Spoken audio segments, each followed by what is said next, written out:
सोचिए अगर आप किसी ऐसे बिजनेस आइडिया पर काम कर रहे हो जिसे कोई नहीं समझता, कोई सपोर्ट नहीं करता और हर कोई आपको यह कहे कि ये इंडिया में बिल्कुल नहीं चलेगा। आपके पास ना तो कोई इन्वेस्टर्स है, ना यूजर और ना ही सरकार का समर्थन, लेकिन आप हार नहीं मानते। ऐसी ही कहानी है भारत के दो युवा लड़के हर्ष जैन और भावित सेठ की। दो ऐसे दोस्त की जिन्होंने भारत में फैंटेसी स्पोर्ट का सपना देखा और फिर उसे हकीकत में बदल दिया। आज ड्रीम इलेवन सिर्फ एक ऐप नहीं बल्कि 80,000 करोड़ से ज्यादा की कंपनी बन चुकी है। लेकिन यह सफर इतना आसान नहीं था। क्या आपको पता है कि जब ड्रीम इलेवन शुरू हुआ था तब इसे लगभग हर कोई असफल मान रहा था। यहां तक कि इसके संस्थापकों को भी यकीन नहीं था कि भारत में फैंटेसी स्पोर्ट चलेगा या नहीं। लेकिन आज ड्रीम इलेवन सिर्फ एक कंपनी नहीं बल्कि एक क्रांति बन चुकी है जिसने पूरे गेमिंग और स्पोर्ट्स इंडस्ट्री को बदल कर रख दिया है। तो आखिर ड्रीम इलेवन की ये असंभव सी लगने वाली सफलता की कहानी कैसे शुरू हुई, कैसे इस कंपनी ने भारत में लोगों की सोच बदली और सरकार को भी अपने नियम बदलने पर मजबूर कर दिया, कैसे एक ऐसा आइडिया जिसे कोई सीरियसली नहीं ले रहा था आज अरबों का बिजनेस बन गया, कैसे एक नामुमकिन सा दिखने वाला आइडिया जिसने शुरुआत में लगभग फेल होने की कगार पर थी आज करोड़ों भारतीयों का पसंदीदा गेमिंग प्लेटफॉर्म बन गया, कैसे एक छोटे से स्टार्टअप ने आईपीएल जैसी बड़ी लीग का टाइटल स्पॉन्सर बनकर इतिहास रच दिया। लेकिन सबसे बड़ा सवाल यही है कि आखिर हर्ष जैन और भावित सेठ ने ये सब कैसे किया। अगर आप भी अपनी लाइफ में कुछ बड़ा करना चाहते हैं तो यह कहानी आपके लिए मोटिवेशन का पावर हाउस है। तो वीडियो को अंत तक जरूर देखें ताकि आप जान सके कि कैसे दो आम दोस्तों ने मिलकर 80,000 करोड़ की कंपनी खड़ी कर दी। तो बिना किसी देरी के चलिए जानते हैं। तो सबसे पहले जानते हैं कि आखिर हर्ष जैन और भावित सेठ कौन है। तो चलिए जानते हैं सबसे पहले हर्ष जैन के बारे में।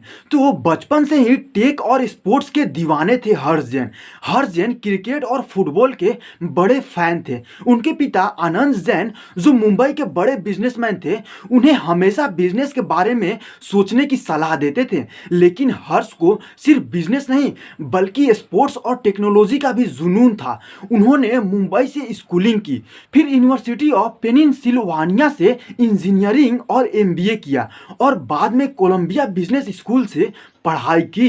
तो चलिए अब जानते हैं भावित सेठ के बारे में। तो भावित सेठ भी बचपन से टेक्नोलॉजी और बिजनेस में गहरी रुचि रखते थे। उन्होंने DJ Sanghvi college of engineering से इंजीनियरिंग की थी। वे हमेशा ऐसे इनोवेटिव आइडियाज पर काम करना चाहते थे जो लोगों की जिंदगी बदल दे। लेकिन सबसे बड़ी बात यही है कि आखिर ड्रीम इलेवन का आइडिया कैसे आया। तो दरअसल हर्ष जैन जब अमेरिका में पढ़ाई कर रहे थे तब वहाँ उन्होंने देखा कि फैंटेसी स्पोर्ट बहुत पॉपुलर था। अमेरिका में ESPN और याहू फैंटेसी स्पोर्ट जैसे प्लेटफॉर्म थे, लेकिन भारत में इस तरह का कुछ भी नहीं था। बस फिर क्या था, यहीं से एक आइडिया जन्मा, क्यों ना भारत के लिए भी फैंटेसी स्पोर्ट्स प्लेटफॉर्म बनाया जाए। हर्ष ने यह आइडिया अपने दोस्त भावित सेठ के साथ शेयर किया और दोनों ने मिलकर इस पर काम करना शुरू कर दिया। तो साल था 2008, ड्रीम इलेवन की शुरुआत और पहला सबसे बड़ा चैलेंज। तो जब 2008 में ड्रीम इलेवन लॉन्च हुआ तो सबसे बड़ी दिक्कतें ये थी कि कोई समझ ही नहीं रहा था कि ये काम कैसे करता है। लोग पूछते थे क्रिकेट तो मैदान पर खेलते हैं, मोबाइल पर कैसे खेल सकते हैं। कोई इसे जुआ समझता था तो कोई इसे एक फालतू आइडिया मानता था। लोगों को समझ ही नहीं आ रहा था कि फैंटेसी स्पोर्ट क्या होता है। स्टार्टिंग के 4 साल तक तो कोई भी इसे सीरियसली नहीं लेता था। साल 2008 से 2012 तक ड्रीम इलेवन सिर्फ गिने चुने यूजर्स के साथ संघर्ष कर रहा था। निवेशक भी पैसा लगाने को तैयार नहीं थे। यहाँ तक कि हर्ष और भावित ने कई बार सोचा कि इसे बंद कर दिया जाए। लेकिन असली बदलाव तब आया जब उन्होंने 2012 में पेड मॉडल अपनाया, जबकि वे पहले फ्री मॉडल पे काम करते थे। अब यूजर्स पैसे लगाकर अपनी टीम बना सकते थे और असली पैसे कमा सकते थे।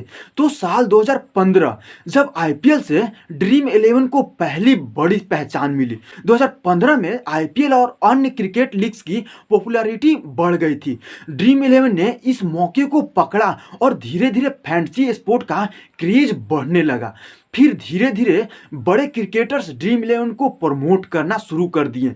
लोग इसे जुआ नहीं बल्कि एक स्किल्स गेम समझने लगे। लेकिन साल 2017 जब ड्रीम 11 को कानूनी लड़ाई लड़नी पड़ी, तो जब 2017 में कुछ राज्यों ने ड्रीम 11 पर जुआ होने का आरोप लगाया और इसे बैन करने की मांग करी, लेकिन पंजाब और हरियाणा हाई कोर्ट ने फैसला दिया कि यह स्किल बेस्ड गेम है, जुआ नहीं। बस यहीं से ड्रीम 11 को एक नई उड़ान मिली। साल 2019 जब यह भारत का पहला फैंटेसी स्पोर्ट यूनिकॉर्न बना। 2019 तक ड्रीम 11 भारत का पहला फैंटेसी स्पोर्ट यूनिकॉर्न बना। कंपनी की वैल्यू 8,000 करोड़ से ज्यादा हो गई। इसमें टाइगर ग्लोबल और स्टूडियो कैपिटल्स जैसे बड़े निवेशकों ने पैसा लगाया। तो साल था 2020 जब ड्रीम 11 ने इतिहास रच दिया।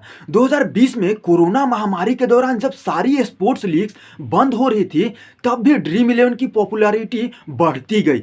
आईपीएल 2020 का टाइटल स्पॉन्सर बनने के बाद ड्रीम 11 पूरे भारत में सबसे ज्यादा डाउनलोड किए जाने वाले ऐप में से एक बन गया। इसके बाद फिर आईपीएल 2020 के टाइटल स्पॉन्सर के रूप में ड्रीम 11 पूरे भारत में मशहूर हो गया।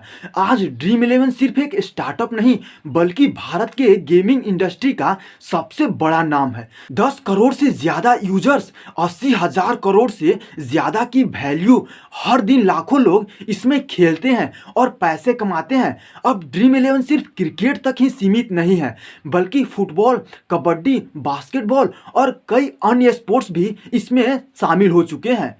तो ड्रीम 11 की सक्सेस स्टोरी हमें क्या सिखाती है? इससे हमें यही सीखने को मिलता है कि इनोवेशन ही असली ताकत है। अगर आप कुछ अलग और नया सोचते हैं तो आपको कामयाब होने से कोई नहीं रोक सकता।